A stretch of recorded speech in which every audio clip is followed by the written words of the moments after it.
welcome back to my channel, Paranormal Biker. And today's conversational topic is, well, oil change on my 2017 Street Glide Special. And that would be all 3 oil changes and how I do it, guys. So this video, I'm not going to show you how I do my oil change. I'm just going to walk you through how I do my oil change. So that way y'all guys can go from here if you want to keep watching my video or not. And I'll run you through what oil I use. And I'll even get up underneath the bike and show you what plugs I use to drain all 3. Stay tuned, guys. And good morning, motorcycles. So I just want to add something.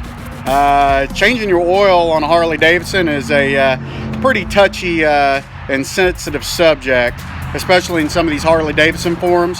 So I just want to throw out there to y'all guys real quick that by no means, before y'all light my ass up down in comments, am I an expert in the field. I've only been riding bikes for about 20 years, and I've had some pretty awesome people in my riding days that knew way more about Harleys and motors and oils and all that other crap than I will ever know, that has taught me what to look out for and how to basically maintenance the Harley Davidsons. So I'm just going to take about that much of the wisdom that has been passed on to me and then give it to y'all guys on this channel. So just let me add, on my oil, the engine oil, I change it every 5,000 miles. And then on the transmission, every 15,000 miles. And then on the primary, every 10,000 miles. So it'll go 5, 10, and 15. 5 for the engine, for the motor, 10 for the primary, and then 15 for the tranny. And let me tell y'all, when I do the tranny at that 15 and I drop my my oil, which I use a Harley Davidson specialty blend, it still looks brand new, like I could just capture it and reuse it again, but of course I don't.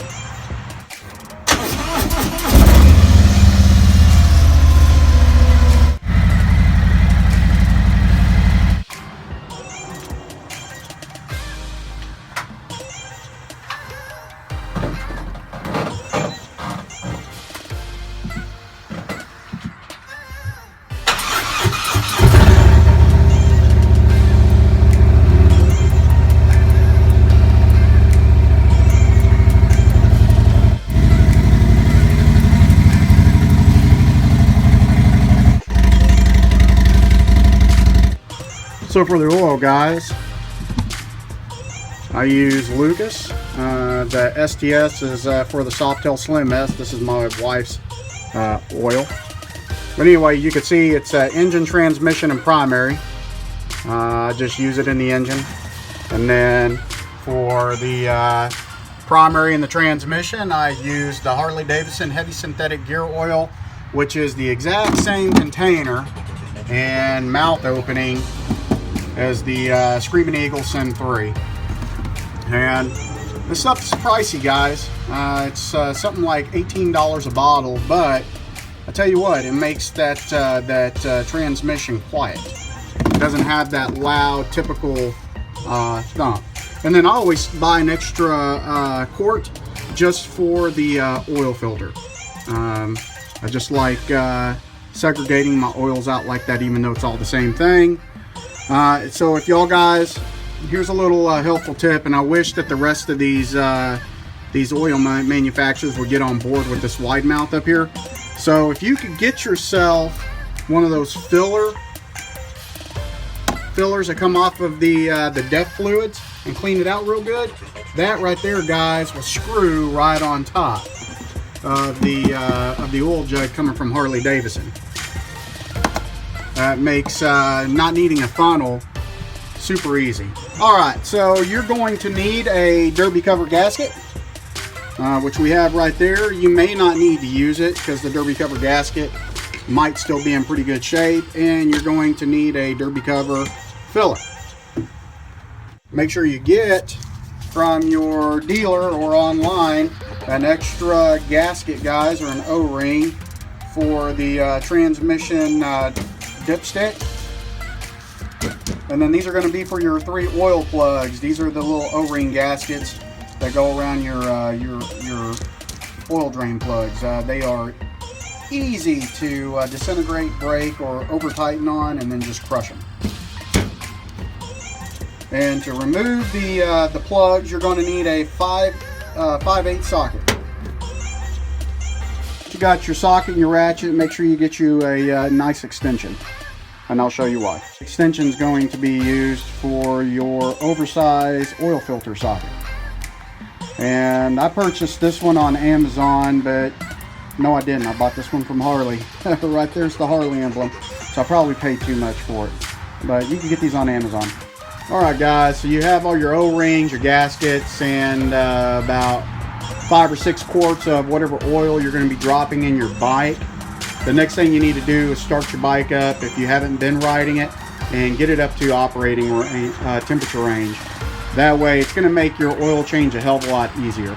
Once your bike has reached its max operating range, shut it off and come over here and remove your transmission and your engine dipsticks. You're going to need to remove them both. Once they've been removed, guys, make sure you get you a oil jug or some kind of oil flat container that you could slide underneath your motorcycle that's going to hold the quantity, the full fluid quantity. So, you know, I like to have a little space, so maybe something that's 8 or 10 quarts that you could slide underneath your motorcycle. So once you've done that,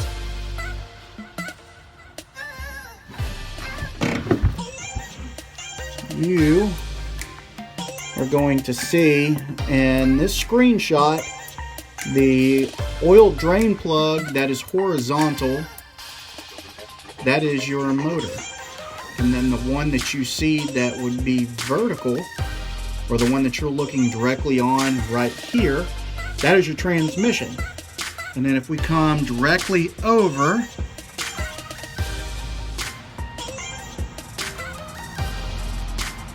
there's the primary.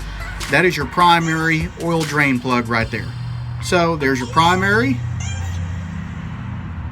there's your transmission, there's your motor. They are all pretty much grouped together. Once you've opened up all of those and they're draining into your oil container, then you can come over here and remove hard to get oil filter with that oil filter socket and the extension I was telling you about. Just make sure that you crank this counterclockwise. Lefty loosey, righty tighty, remember that. Next order of business is your derby cover, guys. Make sure that you take these off, and don't put your derby cover bolts back in until you've read the torque down specs in your owner's manual. So this derby cover will essentially move straight off. Inside the derby cover, right around this ring, is that gasket. Inspect that gasket. If you can reuse it, reuse it. Set the derby cover off to the side and make sure that you have something nice and padded to set it on so you don't scratch your chrome or your paint up. And then you have the derby cover filler that literally will just set directly inside the derby cover. And on mine, right down here, I have a weep hole, which would be right down here. All I do is I just fill my derby cover up, or the primary up, until it comes out that derby cover weep hole. Make it extremely easy not to overfill, but it doesn't mean your bike will have that. So you need to refer back to the owner's manual to make sure that you don't overfill your primary. Alright, so you have your bike completely drained of oil. The next order of business that I would do is take your oil filter and go ahead and add some oil to it, and then get the gasket nice and lubricated with some of the oil that you dipped your finger in. And yeah, and then make sure that you didn't leave the old gasket behind, and go ahead and get that thing set. At this time, you should already have all 3 of your oil plugs with the gaskets already put back in. Some people choose to use Loctite, some people don't. I always use Loctite. And then yeah, I'll go and I'll fill up the where the derby cover was. I'll fill up the primary, with my gear oil, and then I'll go ahead and get the primary set with my torque wrench, and then I'll come around and I'll start filling up the motor and the transmission. And I have to use, since I'm using Lucas, I have to use a funnel. So make sure you get a funnel that is small enough that will fit down inside the hole of the transmission and the oil.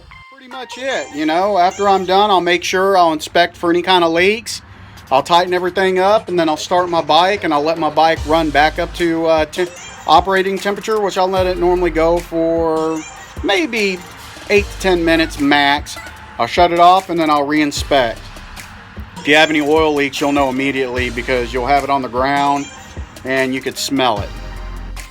So please guys, don't forget to subscribe and then turn on that notification icon. Sometimes it gets turned off. And yeah, I appreciate you watching my videos and giving me the views. Please become a part of the Paranormal Biker family, and let's help that biker revolution, guys.